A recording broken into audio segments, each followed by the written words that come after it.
শিখদের সর্দারজিদের সবসময় তাদের এটা একটা তাদের মধ্যে আছে, যে কোনো প্রতিবাদ দেখলে, যে কোনো অন্যায় দেখলে তারা প্রতিবাদ করেন, ভয় করেন না। তাদের গুরুদেব তৈরি করেছেন সেইভাবে।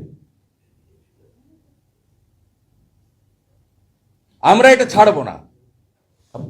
এ পরিণত করতে চান, যারা সকলকে দাওয়াতে ইসলামের আহ্বান দেন, যারা বলেন যে আমরা এখন 33% জনসংখ্যা বাড়িয়ে আমরা মেজরিটি হব, তারা 10 থেকে 12 দিনে বেল পেয়ে যায়, যেহেতু তারা vote bank, solid vote bank. সেই কারণে আমরা বলি এখানে যে সরকার আছে এটা সোকল্ড সেকুলার সরকার নয়, এ সরকারটা মুসলিম লীগ 2। বলছি আপনি এখানে পাঞ্জাবের কথা বলছিলেন, সেখানে আম আদমি পার্টি তো বন্ধু সরকার বলছিলেন।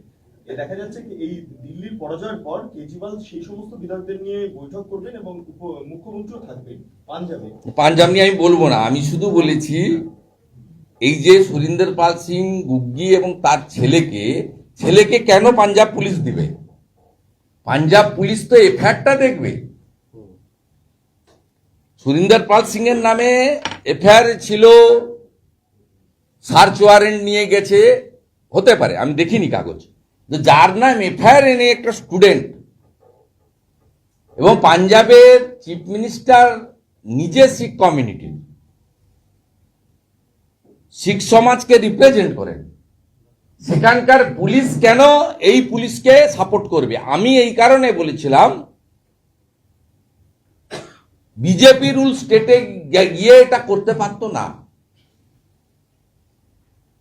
সম্প্রতি নন্দীগ্রামের দুজন বিজেপি নেতাকে বালেশ্বর থেকে তুলেছে, তুহিন বিশ্বাস বলে একজন ডিএসপি এবং এসপি সৌম্যদীপের নেতৃত্বে।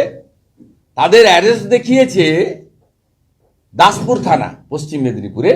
ভুবনেশ্বর হাইকোর্টে ওই কেসটা সিবিআই ট্রান্সফারের জন্য আজকেই ফাইল হয়েছে। ওখানকার বালেশ্বর থানার পুলিশ পূর্ব মেদিনীপুর পুলিশ এবং পশ্চিমবঙ্গ পুলিশের নামে এফআইআর করেছে।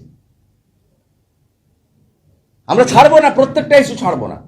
উনার ছেলের 1 বছর নষ্ট করেছে মনোজ বার্মা, মমতা ব্যানার্জি দায়ী।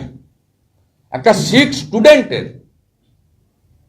1 বছর নষ্ট করেছে, পরীক্ষা দিতে পারেনি, তার নাম এফআইআর নেই, এবং তার মোবাইলের লোকেশন যদি ট্র্যাক করা যায়, ইনসিডেন্টের দিন তিনি এখানে ছিলেন না। এটা হিনিয়াস ক্রাইম। অর্থাৎ পাঞ্জাবের পুলিশ সহযোগিতা করেছে, লফুল্লি নয়, যেহেতু এদের সঙ্গে পলিটিক্যালি মমতা ব্যানার্জির রিলেশন আছে এবং মমতা ব্যানার্জির দল দিল্লি নির্বাচনে আরো এক্সপোজ হয়েছে, এই পার্টিকে সাপোর্ট করেছে। তাই এখান থেকে ফোন গেছে যে সুরিন্দর পাল সিং এক্সট্রিমিস্ট হ্যায়, उसको উঠা লো, কোঅপারেট করেছে। এটাই আমি বলতে গেছি। বাকি পাঞ্জাবে কি হচ্ছে আমি বলবো না, পাঞ্জাবের লোক বলবে। এরা বলছে তো, এই যে কেস দেখুন না, কেসের তো পুলিশের যে forwarding report, FIR, case diary, তাতে ছত্রে এদেরকে বলা হচ্ছে এরা হচ্ছে দাঙ্গাবাজ। সেকশন যা লাগিয়েছে সেগুলো সব এবারে দাঙ্গার সেকশন। এই একই কেসে 10 দিনে বেল পায় মুসলিমরা, আর হিন্দু আর শিখরা 2.5 মাস জেল খাটে। এখনো 3 মাস ওভার। 2রা ফেব্রুয়ারি 3 মাস হয়ে গেছে, আজকে 11 তারিখ, মানে 3 মাস।